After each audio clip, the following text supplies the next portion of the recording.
Father Rufus, welcome at Gloria TV. You are the Vice President of the International Association of Exorcists. What is the aim of this organization?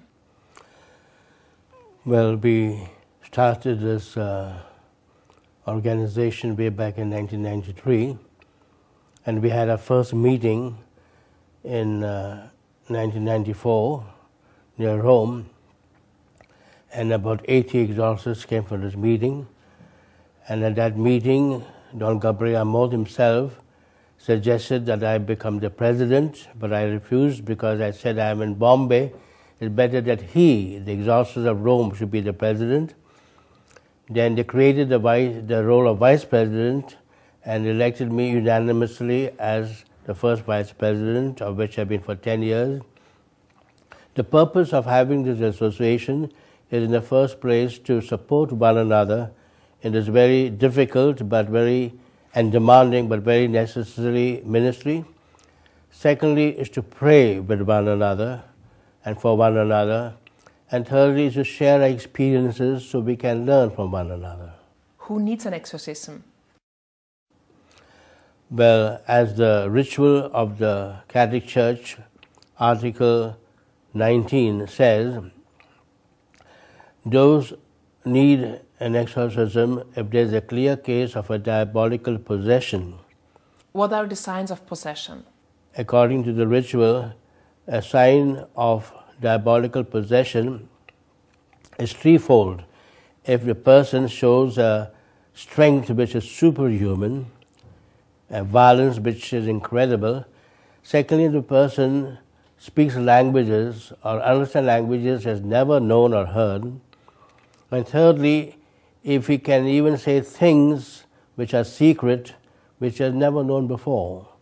So these three signs are the signs that the person is clearly possessed and needs an exorcism. Who does not need an exorcism? All those who are not possessed. And how do you distinguish? We speak about cases of people who are not just possessed, but even they may not show clear signs of a possession, but they seem to be under the influence of the evil one, and we call them oppressed or afflicted, where there's not a clear sign of Satan possessing a person, but in one way oppressing the person. And for these cases, they need not necessarily an exorcism, but what we call a prayer of deliverance. And the main question in this whole ministry is how to know whether a person is really possessed or oppressed, or whether the person is only physically or mentally or psychologically sick. So that is the question in this whole ministry. And the reason why this question is important is because often the signs of a person that is possessed or oppressed are similar to the signs of a person that be mentally or psychologically ill. Therefore, we can make two mistakes. A person may say that so-and-so is possessed, but really he's only psychologically sick. Or a person who is psychologically sick, a person may say, well, he's possessed, he may say he's psychologically sick. So we can make mistakes on two extremes. A psychological case, we are saying is possessed, which is wrong. And a case of possession, we are saying is only psychologically sick, which is wrong. Therefore, we need, I would say the most important thing in this ministry is to discern, to diagnose, to make a correct diagnosis whether the person just needs psychological treatment or needs a prayer of deliverance or of healing. Father Moit, another exorcist, said once that the demon hates Latin and that he hates the Catholic. Do you have the same impression? Oh yes, I'm sure that he hates me and doesn't like me at all. And often once in the beginning he should tell me, okay, I'll believe in this person, but I'll come to you at night and I will cut off your tongue because you talk too much. And then I should spend the whole night waiting for him to come. I should be frightened, even though I was in the ministry, till suddenly the Lord made me realize I don't have to be afraid.